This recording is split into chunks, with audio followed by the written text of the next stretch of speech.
നമസ്കാരം. Raf talk ഫുട്ബോളിലേക്ക് എവർക്കും സ്വാഗതം. ഇൻ്റർനാഷണൽ ബ്രേക്കൊക്കെ കഴിഞ്ഞു. ഇനി ഈ സീസണിൽ ഇൻ്റർനാഷണൽ ബ്രേക്ക് ഇല്ല. ക്ലബ് ഫുട്ബോൾ അങ്ങ് തീരുവോളം കളികൾ മുഴുവൻ ക്ലബ് ഫുട്ബോളിലാണ്.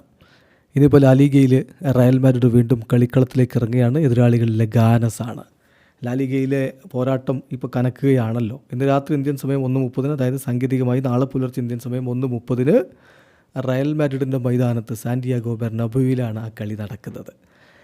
ലാലിഗയിലെ കിരീട പോരാട്ടം ഒന്ന് കാലിടറിയാൽ പണിവാളുന്ന അവസ്ഥയിലാണ് ബാഴ്സക്കും റയലിനും. 28 കളി 63 പോയിൻറ്റ്, ബാഴ്സ ഒന്നാമത്. 28 കളി 60 പോയിൻറ്റ്, റയൽ രണ്ടാമത്. അപ്പോൾ ഒറ്റ കളിയുടെ പോയിൻറ്റിൻ്റെ വ്യത്യാസമാണ് ഇവർ രണ്ടുപേരെ ഇങ്ങനെ വേർതിരിക്കുന്നത് എന്നർത്ഥം.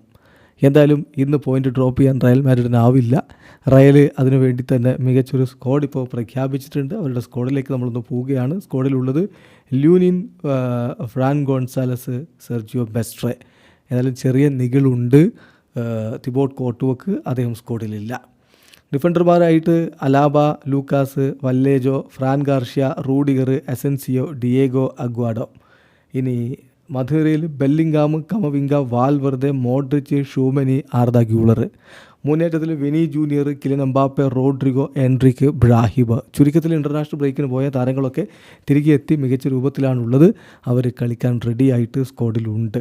അപ്പോൾ റയലിൻ്റെ ആദ്യ 11 എങ്ങനെയായിരിക്കും നമ്മൾ നോക്കിയാണ്. ഗോൾ കീപ്പറായിട്ട് ഇന്ന് ലൂനിൻ ഉണ്ടാകും. ഡിഫൻസിൽ Fran Garcia, Alaba, Asensio, Lucas Vazquez എന്നിവരുണ്ടായിരിക്കും. ഒരു പക്ഷേ റൂഡിഗർ, ഈ അലാബക്ക് പകരം റൂഡിഗർ വരാനുള്ള ഒരു സാധ്യത കൂടി അവിടെയുണ്ട്. മധുനിരയിൽ കമവിംഗ, ബെല്ലിംഗാം, മോഡ്രിച്ച് എന്നിവരായിരിക്കും. മുന്നേറ്റത്തിൽ വിനീഷ്യസും ബ്രാഹിമും എംബാപ്പയും ഒരുമിച്ചിറങ്ങും എന്നും പ്രതീക്ഷിക്കുന്നു. റൊട്ടേഷൻ ഉണ്ടാവും, മറ്റു കാര്യങ്ങളുണ്ടാവും എന്നൊക്കെയുള്ള സൂചന ആഞ്ചലോട്ടി നൽകിയിട്ടുണ്ടായിരുന്നു. കാരണം തുടരെ മത്സരങ്ങൾ കളിക്കേണ്ടി വരികയാണ്. അതുകൊണ്ട് കാര്യങ്ങൾ ഒട്ടും എളുപ്പമല്ല. അപ്പോൾ ഇന്ന് ചില മാറ്റങ്ങളുമായിട്ട് റയൽ ഇറങ്ങുമെന്ന് തന്നെയാണ് നമ്മൾ പ്രതീക്ഷിക്കുന്നത്. വീഡിയോ അവസാനിക്കുന്ന ഫുട്ബോൾ ലോകത്ത് കൂടുതൽ വിശേഷങ്ങളുമായി റാഫ് ടോക്സ് എത്താം.